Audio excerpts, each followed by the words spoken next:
Everybody to this first Planning Decisions Committee meeting for 2026. Yarra City Council who have never ceded sovereignty and retained their strong connections to family, clan and country despite the impacts of European invasion. We also acknowledge the significant contributions made by other Aboriginal and Torres Strait Islander people to life in Yarra. We pay our respects from all nations here today and to their elders past, present and future. We've got six councillors in attendance. Councillor Wade, Councillor Aston and Councillor Harrison are not here. Well, two of those three are not here yet. All the relevant officers, no apologies at this stage. Councillors, I'll ask each of you to make a conflict of interest declaration. You may respond, I do, to the following question. Do you declare that you have familiarised yourself with the matters being presented at this meeting and that you do not have a conflict of interest? My answer is yes. Deputy Mayor Sharon Harrison? Yes? Yes. Councillor Aston? Yes. Councillor Crossland? Yes. Councillor Davies? Yes. Councillor Gomez? Yes. Councillor Ho? Yes. Councillor McKenzie? Yes. And Councillor Wade? Yes. Have we definitely opened the doors to the public? I thought there was one guy waiting outside. Okay. Minutes of the last meeting, which was December the 9th last year. I think we were all here. Can I have somebody who was at that meeting to please move the minutes? Yep. Deputy Mayor Harrison, anyone want a second? Councillor Gomez, any issues arising for that? No. All those in favour, please raise your hand. That's passed unanimously. Business reports, we've only got two. First one here in Fitzroy, 6.1. So we're looking at 9 and 25 and 25 to 37 Victoria Street, Fitzroy. We'll take the report as read. Do we have any submitters from the applicant or objectors tonight? We don't. Councillors, do we have any questions first up? I know there's been an alternative motion foreshadowed. Thank you, Mayor. It's just been asked if we can double check that there's absolutely. No one waiting outside. We'll just pause the meeting while we double check. And to the millions watching, we apologise for the pause. There will be a commercial break.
If there was a lockout, wasn't intentional.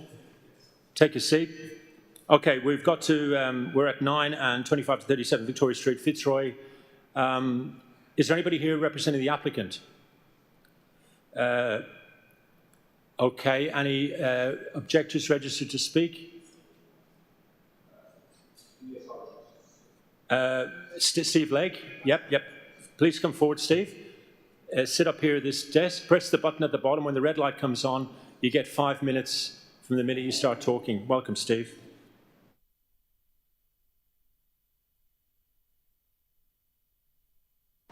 There we go. Yes, I'm just going to get my notes so I don't unnecessarily hold you guys up.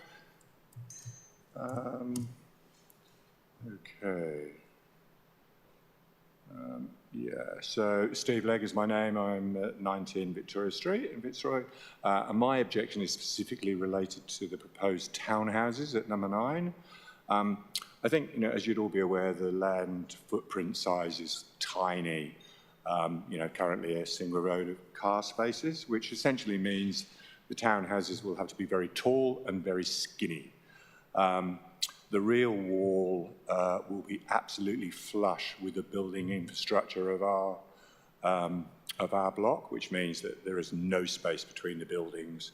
So I would argue, because of the land size and proximity of the townhouses to our block, resulting in natural light, particularly in the winter months, and complete loss of view. Sort of ironically, that's exactly what the developer is promising the occupants of the townhouses. As regarding the whole block, my neighbours in the apartment next to me, the back wall of the townhouses would essentially be 70 centimetres away from their bedroom window, and at 10 metres higher, that means that they completely lose view and natural light. They're away at the moment, so they asked me to share that with you. I think that should clearly meet the definition of unreasonable overshadowing, which also incidentally wasn't mentioned, neither of the overshadowings were mentioned in the developer plans.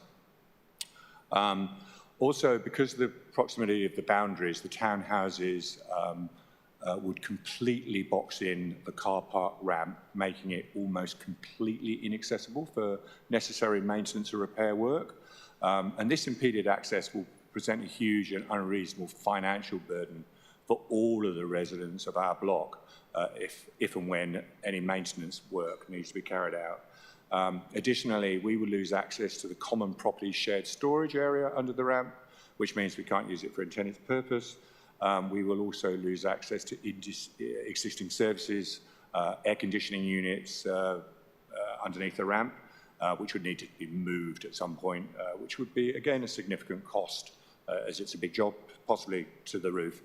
I do understand that our block doesn't have the easement rights, but in my view, that doesn't make it morally or ethically right that the development of the 3 townhouses negatively impacts the and has a financial burden for 17 apartment owners. So in summary, I think my take is that the dimensions are not fit for purpose for the townhouses. I have spoken to Terry Spears at the Department of Planning, and she has mentioned that the 2 development proposals will be considered together on the one application, and there's no ability to split them out. To me, that doesn't make any sense. The 2 sites are not physically connected in any way, and they do affect the existing residents quite differently. So I would like to make a suggestion to the council that maybe they could make a representation to the state government that each proposal could be reviewed on its own merits, split out and reviewed on its own merits, because they're quite different. And in close, everybody, I think just by general feedback, the mood of the people that I've spoken to, both in the street and in Fitzroy more broadly, I think I could state is pretty angry. And I think most of the residents, if not everybody I've spoken to, feels that this is a massive state government overreach. And it's kind of been deliberately pushed through at this time with little opportunity for people because they're on holiday or distracted to actually, put some decent objections in time. And there's been no community engagement at all, as far as we can determine. And consequently, the people feel very strongly that legitimate interests and concerns of affected Fitzroy residents have deliberately not been considered 30 seconds. Or investigated. So that was it from me. Thank you. Thank you, Steve. That's the only submitter that's registered tonight. I've just got a question. We had a really good chat today. By all means, yes. So we'll open it up for questions to Steve. My question is, as you know, the state government have taken this application and the next one on the agenda tonight out of our hands, and they've really just asked for our opinion, which whether they listen to our opinion is highly unlikely, but be that as it may, the officers in this agenda item tonight have suggested that if it was under their power, they would refuse this application for the reasons outlined in 2A and 2B of the agenda tonight. But they've said that if they are going to go ahead with it, the state government, we would suggest a whole bunch of changes to it. You've read them, I take it. And I was just wondering whether there were any changes that you thought should be added or subtracted from what the officers are suggesting in the highly unlikely event that the state government listen to anything that we say on this matter. Yeah, look, I don't know if there was changes so much as that, because I think as I've outlined, I think that there is so much negative impact, particularly around the townhouses, that again, it was that there's anything that I could add to. Okay, thank you. But thank you for the. Thank you, Steve. Can you just turn off that microphone, Yep, please? Can one of the officers talk to the point that Mr. Legg made in relation to having two separate applications rather than the one as it currently is, please?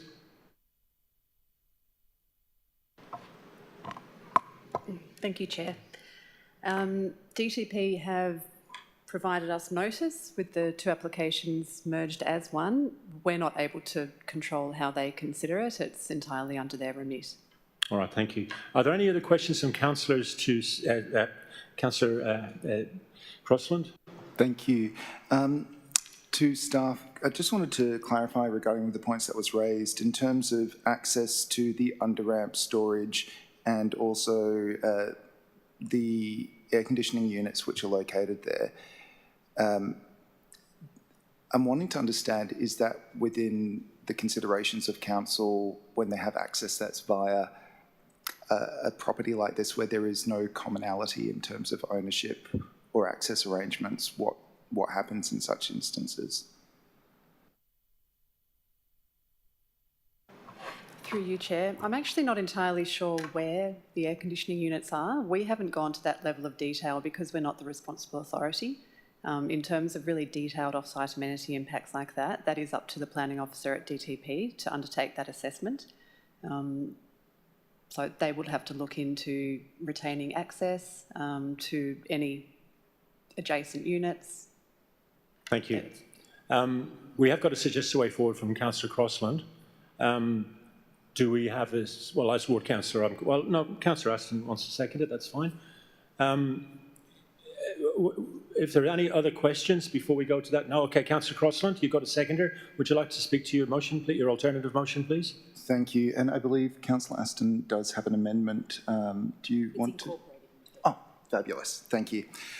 So I've got several points that I'll just quickly touch on in terms of the broad scope of what they are.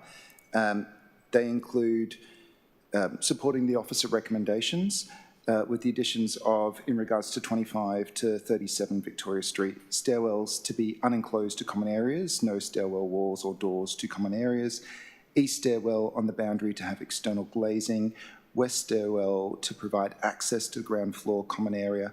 Location of the access to the bicycle parking area has been indicated through the proposed conditions, being at ground floor and with direct access to Victoria Street. Increasing provision of employee bicycle parking spaces, bicycle parking to be at level, so 2 wheels on the ground. Bicycle parking spaces for cargo bikes and bikes with trailers, providing provision for that. And not supporting bicycle hangers over parking bays, as they pose a range of functionality challenges for both use of the parking bays and access to the bicycles. In regards to 9 Victoria Street, the townhouses, so increasing the width of smooth pavement in the laneway adjacent to the townhouses from 1.2 to a minimum of 2 metres, windows to the northern wall of levels 1 and 2 to address crime prevention through environmental design principles, to that little alcove under the ramp area, and treatments to the northern wall with an anti-graffiti proof finish and provision of vertical greenery. There is greater detail in what's being proposed, so I just thought I'd touch on it at a high level because there's a few points there. And there's also the point from Councillor Aston. Thank you, Councillor Crossland. Seconding, Councillor Aston.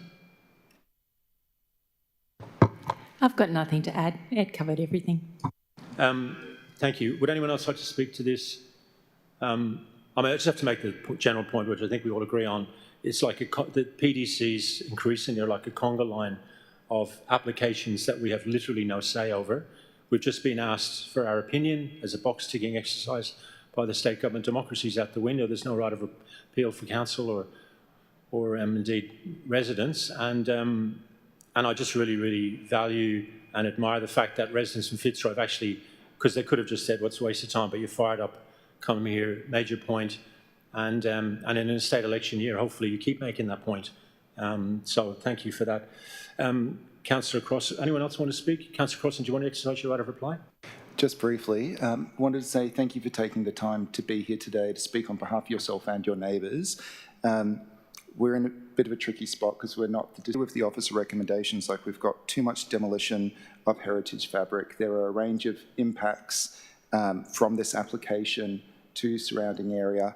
I think these amendments, including the addition from Councillor Aston, will go quite a long way to improve it if it goes forward, but we're stuck in a frustrating process. So thank you again for your time. Thank you. We'll put that motion. All those in favour, please raise your hand. That is passed unanimously. Thank you for coming. You're very welcome to stay on. The second and last agenda item for this evening is 79 to 83 Balmain Street and 116 122 Chestnut Street, Cremorne. We have no submitters either from the applicant or from objectors. Councillors, are there any questions to officers on this application? Have we got a suggested way forward? Councillor Crossland, I saw that Councillor Davies is going to second that. Thank you. Have a good evening. Councillor Crossland, you've got a seconder. Would you like to speak to your motion, please? Yes, just briefly. So it includes ground floor setbacks and making sure there are no projections into these setback areas. There are no projections beyond the property boundaries. Additional articulation to the northern facade, which right now is pretty bland. Provision of employee bicycle parking spaces, bicycle parking to be at level, so 2 wheels on the ground, bicycle parking spaces for cargo bikes and bikes with trailers, increasing the provision of vertical greenery and stairwells to be unenclosed to common areas, so no stairwell walls or doors to common areas. And I did just want to clarify with Councillor Aston and staff, did the amendment you make to the first application get incorporated into this as well?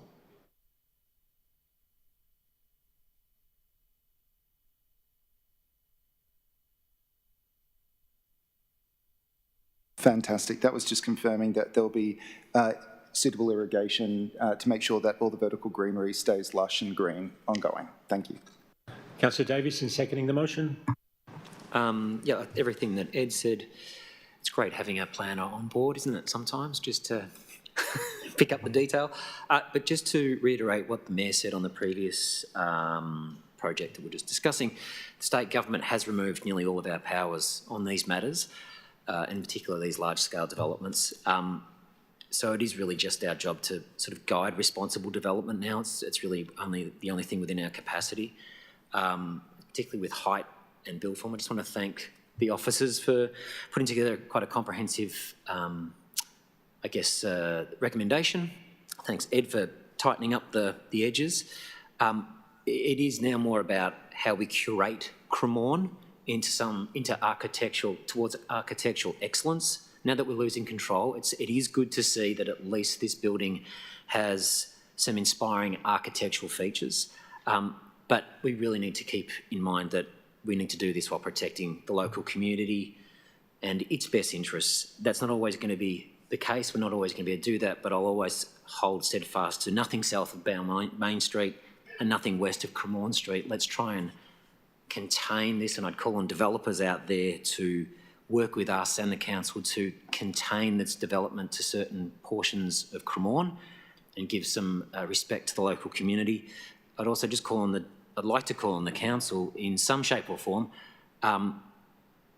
to address bringing developers together in a conversation about how we focus on the development in Cremorne and Richmond and work together with the development community to build a vision for Cremorne, a new vision. I think this could be something. They'll obviously have their own independent goals, their own independent financial goals and what have you, but we do need a vision for Cremorne, and I hope that we can perhaps start to guide that through conversation and connection with the development community and the local community and try and get everybody working together going forward.